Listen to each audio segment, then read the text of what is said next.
చాలండి. నేను దప్పిక కొనుచున్నాను. ఏంటంటే ఆ మాట, నేను దప్పిక కొనుచున్నాను.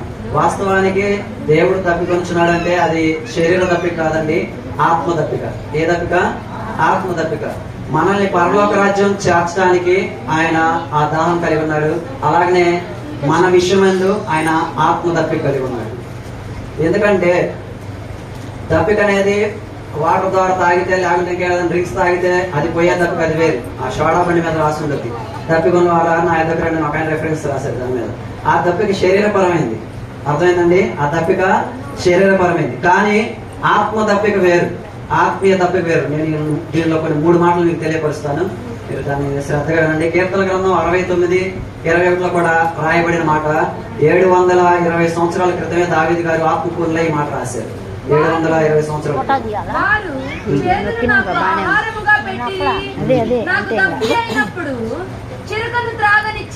చిరకను త్రాగనిచ్చారంట. దప్పికైనప్పుడు చిరకను త్రాగనిచ్చారు. ఎందుకంటే ఈ లోకం అనేది దాహము, సుఖభోగపు దాహం, రకరకాల దాహాలు ఉన్నాయి. కానీ దేవుడు ఒక్కడే మనకి ఆత్మదాహాన్ని తీరుస్తాడు. మన దైవ సేవకులు స్వర్గీయులు యేసన్న గారు కూడా రాసిన మాటలు ఆ మాట ఉన్నది. నీవు నాకుండగా, నీవే నా అండగా, నీవే నా ఆత్మదాహము వెంబడించిన బండ. హల్లెలూయా. ఆయన ఆత్మదాహం, మన ఆత్మదాహం తీరేది ఎక్కడంటే దేవుని సన్నిధిలో. మొదటి మాట నేను తెలియపరుస్తాను. నీవు ఆత్మ దప్పిక కలిగి ఉండాలి. ఏ దప్పిక? ఆత్మ దప్పిక. యెషయా గ్రంథం 55:1 55:1 దప్పికొని వారులారా నా యొక్క నీళ్ళ దగ్గర ఉంది, రోకలు లేని వారా. హల్లెలూయా. దేవుని సన్నిధికి వస్తేనే నీ ఆత్మదాహం తీరుతుంది. ఎక్కడికి వస్తానండి? దేవుని సన్నిధికి వస్తే మాత్రమే నీకు ఆత్మదాహం తీరుతుంది. కానీ బయట బెంచులలోనో, కుర్చీలలోనో, ఇక్కడ ఇష్టం వచ్చిన ప్రదేశాల్లోనో ఎక్కడ పెడితే అక్కడ కూర్చుంటే నీ ఆత్మదాహం తీరదు. ఎందుకంటే లోకంలో సంతోషం కలిగించే కొన్ని ఉంటాయి. కానీ నీ ఆత్మదాహం తీరాలంటే జీవం కలిగిన దేవుని సన్నిధిలో మాత్రమే నీ ఆత్మదాహం తీర్చబడుతుంది. ఎందుకని అంటే ఆయన చెప్పే మాటలు నీకు బ్రతుకు మీద ఆశ కలిగిస్తాయి. ఆయన చెప్పే మాటలు నీకు జీవితం మీద ఇష్టం కలిగిస్తుంది. ఇంకా నేను బ్రతకాలి అనే ఆలోచన నీకు కలుగుతుంది. హల్లెలూయా, హల్లెలూయా. ఇంకో మాట కూడా చూసినట్లయితే ఆ పాటలోనే అర్థం రాయబడి ఉంటుంది. ఏంటంటే ఆ పాట, కలతలు లేని, కన్నీళ్లు లేని, ఆకలి దప్పులు అసలే. ఎక్కడంట? దేవుని సన్నిధిలో మాత్రమే. ఆయన సన్నిధిలోకి వస్తే నువ్వు ఆదమరుస్తావు, నిద్ర మరుస్తావు. అలాగనే తిండి మీద కానీ దేని మీద కూడా కానీ నీకు ధ్యాస అనేది ఉండదు. నిద్రపోయి కట్టేవాళ్ళు చెప్పండి, ఆ రూట్ వేరు.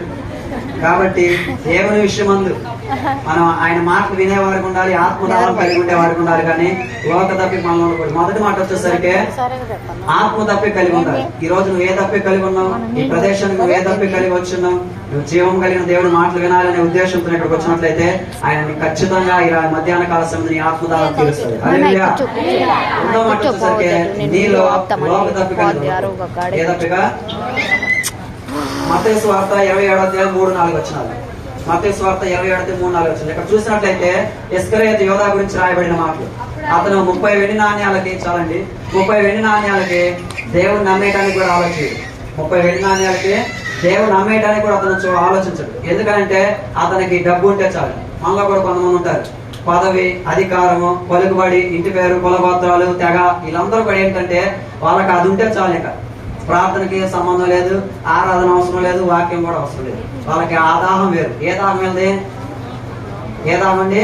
లోక దాహం. కొంతమంది డబ్బు ఉంటే చాలు, మేసాలు మెలేస్తారు, కాలు ఎగరేస్తారు, నాపుతో లేడీ లోకంలో అన్నట్టు ఉంటారు. కానీ ఆ దాహం కాదు నీకు ఉండాల్సింది. దేవునికి దాహం అనేది, ఆత్మీయ దాహం అనేది నీలో ఉన్నట్లయితే నువ్వు దేవుని ఎందుకు బహుబలంగా వాడబడుతుంది. ఆత్మదాహం నీలో ఉండాలి, లోకదాహం కాదు. లోకదాహం కొన్నిసార్లు నీకు ఆశ చూపించుద్ది, కానీ నువ్వు అనుకున్న రీతిలో వేరే వేరే ప్రదేశాలకు తీసుకెళ్ళిపో. కానీ మనలో ఉండాల్సింది లోకదాహం కాదు. ఏ దాహం మరి? ఆత్మీయ దాహం, ఆత్మదాహం నీలో ఉండదు. మూడో మాట చూసినట్లయితే సుఖభోగ దప్పిక అనేది నీలో ఉండకూడదు. ఏ దప్పిక? మొదటి మాట వచ్చేసరికి ఆత్మ దప్పిక నీలో ఉండాలి. రెండవది వచ్చేసరికి లోక దప్పిక నీలో ఉండకూడదు. మూడవది వచ్చేసరికి సుఖభోగ దప్పిక అనేది నీలో ఉండకూడదు. చదువు నా మాటలు కూడా. యోహాను సువార్త 4వ అధ్యాయం